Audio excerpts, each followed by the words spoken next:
Welcome back to our channel. Today we're diving into a quick tutorial on how to delete a conversation on the WhatsApp PC app after the latest update. Let's get started. First, open the WhatsApp application on your computer. If you haven't logged in yet, simply scan the QR code with your mobile app to connect your account. Once you're in, look at the left side of your screen.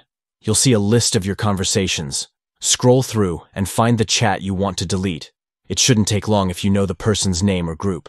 Now, here's where it gets a bit more hands-on. After you've located the conversation, right-click on it.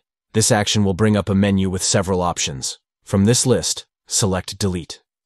Don't worry, this step doesn't permanently delete the conversation just yet. You'll be given a prompt to confirm your choice. Finally, click on Delete Again to finalize the deletion. And that's it.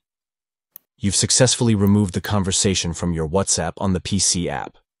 Remember, deleting a chat won't delete the messages from the other person's device. It only removes it from your view.